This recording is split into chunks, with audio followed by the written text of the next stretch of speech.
everybody, and welcome back to day 4 of VBS. Today we're going to continue our story about Joseph.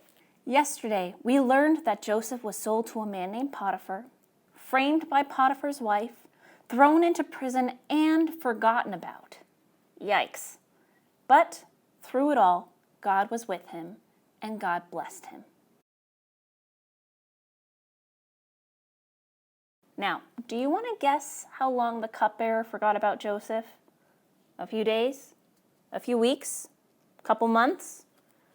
Nope. The cupbearer forgot about Joseph for 2 whole years. That's a really long time to forget about somebody. One day, Pharaoh, who was the king of Egypt, had 2 very troubling dreams. He called for his wise men and magicians to interpret the dreams, but nobody could do it. Then Pharaoh's cupbearer, the same one that was in prison, finally remembered Joseph. The cupbearer told Pharaoh that he knew a man in prison who was able to interpret dreams and that his predictions came true. So Pharaoh immediately ordered for Joseph to be brought to him. Joseph came before Pharaoh, and Pharaoh said that he heard Joseph could interpret any dream given to him. But Joseph replied, "I cannot do it, but God can." So Pharaoh told Joseph his 2 dreams, and Joseph interpreted them for him. Joseph told Pharaoh that both of his dreams meant the same thing. There would be 7 years of harvest and growth, followed by 7 years of famine, in which there will be no food for anybody. Joseph suggested for Pharaoh to choose a wise man that he can put in charge of the land of Egypt. That man must collect a portion of the food and grain during the 7 good years and store it away for the 7 bad ones. Pharaoh decided that since God made Joseph wise enough to interpret his dreams, he could be entrusted to be in charge of this task. So Pharaoh promoted Joseph to be second in command of all of Egypt. The only one who had authority over him was Pharaoh himself. That's quite the upgrade, don't you think? So, the 7 good years came, and Joseph collected food and grain and stored it away. He ruled over the people of Egypt well, and God blessed him. But then the 7 bad years came, just as Joseph had said. People were hungry and looking for help, and they turned to Joseph. Joseph brought out the stored food and grain and sold it back to the people in Egypt. Soon, other surrounding countries heard about Joseph and traveled to Egypt to buy food from him because the famine had spread all over the world. Do you want to guess who else traveled to Egypt to go see Joseph? Joseph's brothers. The same brothers who sold Joseph off to Egypt. Now, when the brothers saw Joseph, they bowed down to him.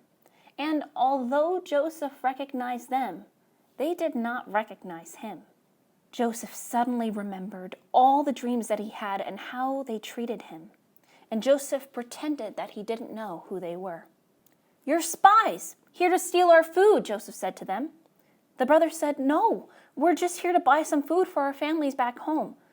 We are 12 brothers from Canaan. One is no more, and the youngest is back home with our father." Now Joseph, knowing he was the youngest son, thought they were lying. He demanded to keep one of the brothers in prison, while the rest of the brothers traveled back home to bring the youngest son to him. Now when the brothers came back to Egypt, they brought their youngest brother back with them, Benjamin, the brother who was born after Joseph had been sold to Egypt. Now when Joseph saw his new brother, he was so overwhelmed and overcome with joy that he released the other brother from prison and had a huge feast and celebration with his brothers. After the brothers were full and happy, Joseph asked his servants to fill the brothers' sacks with as much food as possible so that they can bring it home with them. But Joseph wanted to put his brothers to the test. So he ordered one of his servants to put his silver cup into Benjamin's sack. The servants gave the brothers their food and sent them on their way.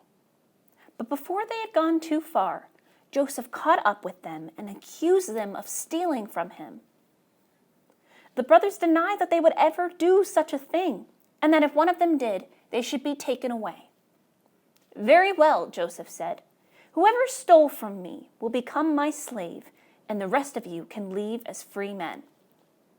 Then Joseph ordered his servants to search their sacks, starting with the oldest brother. When the cup was found in Benjamin's sack, the brothers broke down in tears. Then Judah, one of the brothers, confessed to Joseph all about the other brother who had died, the one that they had sold as a slave. He wept and said that he cannot go back home without Benjamin, because he cannot take another son away from his father. Then Judah said, "Let me stay here as your slave, in place of the boy. Take me instead." Joseph couldn't take it anymore, and he wept in front of them. "I am your brother Joseph," he cried. The brothers were amazed, and they couldn't believe it. And Joseph told them to not be angry with themselves, because he had already forgiven them. Joseph knew that God had a plan, and that if he hadn't gone to Egypt before them, he wouldn't have been able to save his family during the famine. Then he said, "Bring our father and all your families to come live here with me. I will provide for all of you and take good care of you." So the brothers returned home to bring their families back with them to Egypt. And they told their father that Joseph was still alive. Their father was amazed. And when they finally arrived back in Egypt, Joseph and his father finally reunited, and they laughed and cried together. What a beautiful ending to this story. Now, what do you think Joseph was feeling at this part of the story? Happy. Everybody make a happy face. Yeah, they were very, very happy to be together again. The father and his brothers thought that Joseph was dead this whole time, but Joseph was really alive, and God used Joseph to save them.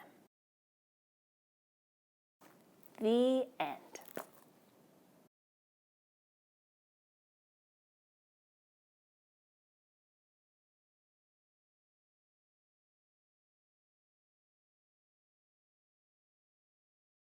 Now, just like in Joseph's story, we might not always understand the reason why we go through things, but God has a purpose for your life, just like he had a purpose for Joseph.